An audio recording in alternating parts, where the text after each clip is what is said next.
45 वर्ष की उम्र में जो मासिक धर्म की प्रक्रिया चलती है वह है क्या? जिसके वो है जी जिसके द्वारा 28 दिनों तक रुका हुआ पुराना रक्त हमारे गर्भाशय की शुद्धि करते हुए बाहर निकलता है, उसको हम मासिक धर्म बोल रहे हैं। लेकिन उसके बाद मासिक धर्म के जो नेक्स्ट 16 डेज होते हैं, मैडम ने एक वो भी बोला था कि इसको पीरियड्स के बाद क्यों लगाते हैं पैड को, कि इतने दिन तक खुला रहता है। तो उसमें मैंने चैट में डाला था कि 16 दिन तक। मैडम ने वहां क्वेश्चन भी उठाया था कि एक का सुझाव है कि 16 दिन तक ये तो और महान विभूति निकले। तो आयुर्वेद बोलता है जी जो गर्भाशय का मुंह खुला रहता है और जो गर्भाधारण का समय रहता है वो 16 दिन तक रहता है। उसके दौरान क्या प्रोसीजर होता है कि जो गर्भाशय में नया रक्त इकट्ठा होता है और जो गर्भाधारण का समय होता है वो उन 16 दिनों के अंदर नया रक्त इकट्ठा होता है और फिर वही एग मैच्योर होकर जब टूटता है तो नेक्स्ट मंथ फिर मासिक धर्म शुरू होता है। और यही प्रक्रिया है हमारे मासिक धर्म की जब तक हमारा कभी गर्भाधारण नहीं होता।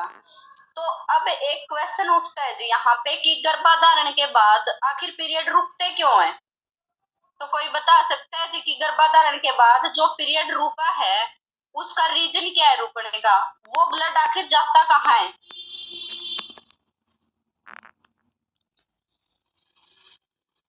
उससे जो नवजीवन मतलब हम बच्चा पैदा करेंगे उसके जो शरीर के अंग बनेंगे तो वो सारा मेरे हिसाब से तो वहाँ जाता है। बाकी आप एक्सप्लेन मेरे से बढ़िया करोगे, मुझे पता है।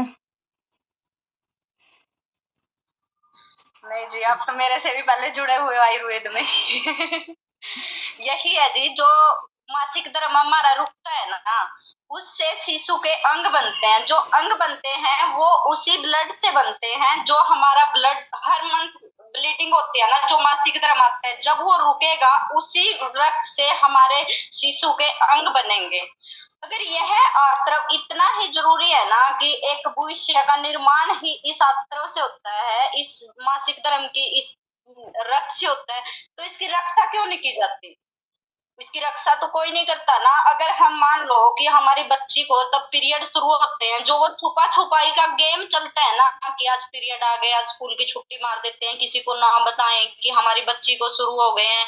कोई मेरे ख्याल से तो बहुत रेयर केस 50% औरतें तो ऐसी है जो नहीं बताती कि हमारे बच्चे को पीरियड शुरू हो गए।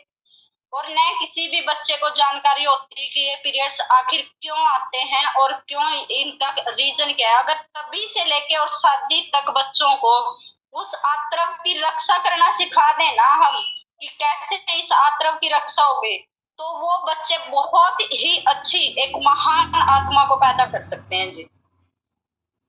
तो वो क्या है जी, अगर उस आत्रव की हम तब रक्षा करें जब उसका टाइम होता है, वो 10-11 साल जब उसकी रक्षा करनी होती है, तब हम वो छुपा छुपाई का गेम खेलते हैं, तब वो बच्चे उन समस्याओं से निकलते हैं।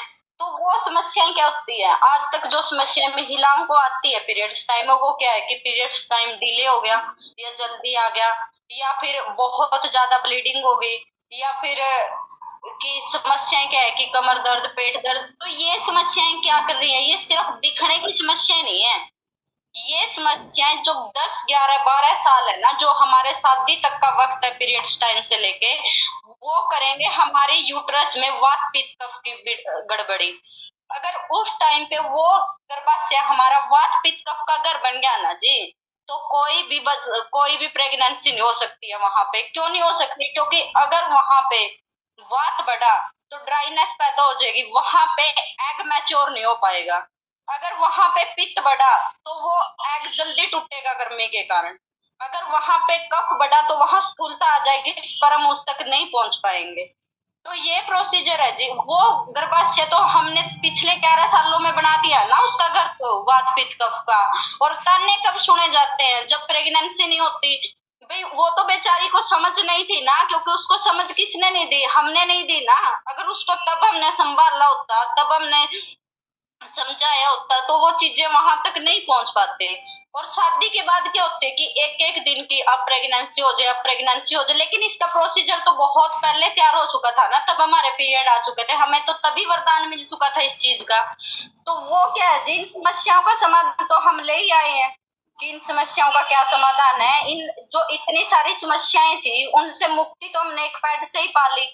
तो वो क्या है जी, अब उस आत्रव की रक्षा नहीं हुई तो आज प्रेगनेंसी नहीं कंसीव हो पाती। आज की महिलाएं एक बच्चा पैदा करने के लिए भी फोलिक एसिड तो कैल्शियम इतनी सारी गोलियां खाती है। अगर उस आत्रव में उतना दम होता हो ना जितना उसको चाहिए, तो एक महिला, सिंगल महिला को भी आयरन कैल्शियम खाने की जरूरत नहीं है। और मैंने अपने बेटे को बगैर आयरन कैल्शियम के पैदा किया। आज तक मेरे बेटे को न कोई इंजेक्शन है, न मैंने प्रेगनेंसी में लगवाया, और 3 साल अब हो चुके हैं आयुर्वेद से, न उसको एक भी इंजेक्शन है, आज तक कभी हॉस्पिटल नहीं गया है। तो उसका क्या है जी, अगर इतना अच्छे तरीके से आगे भी हम प्रेगनेंसी के बाद भी हम उसकी रक्षा उसी तरीके से करें। अब बच्चा पैदा हो गया, हमने तब तो उसकी रक्षा करनी शुरू कर दी कि कहीं बच्चे को बीमार ना हो जाए, इसको भूख अच्छे से लग रही है, इसको प्यास अच्छे से लग रही है। जब हम उसकी इतनी रक्षा करते हैं, अगर आत्रव की उतनी रक्षा की जाए ना, उस संतान की उतनी रक्षा करने की शायद नौबत नहीं आए, क्योंकि वो वैसे ही इतना मजबूत पैदा होगा, उसको कोई बीमारियां घेर नहीं पाएंगी। तो अभी क्या है जी, पहले की महिलाएं 10-10 बच्चे भी पैदा कर रही थी, क्योंकि एक तो खाने पीने अच्छे थे, वो हर तरह के रस अपने खाने में ले रहे थे। वो कसाला भी खाते थे, मीठा भी खाते थे, खट्टा भी खाते थे। आजकल 2 चीजें रह गई, या तो लोग मीठा खाएंगे या फिर चटपटा खाएंगे। सिर्फ 2 ही चीजें खाते हैं, उन्हीं के परिणाम हम आज देख रहे हैं। अब इन सारी समस्याओं से तो हमने निजात पा ली कि हम एक पैड ले आए, और कहीं न कहीं है हमारा पैड वाकई में वरदान है, जो मैंने अपने ऊपर देखा है, जो मैंने किसी को भी इन 2-3 महीनों के अंदर दिया है, जिसको भी है वरदान, और सारी समस्याओं का एक निजात पा लिया। कहीं न कहीं हम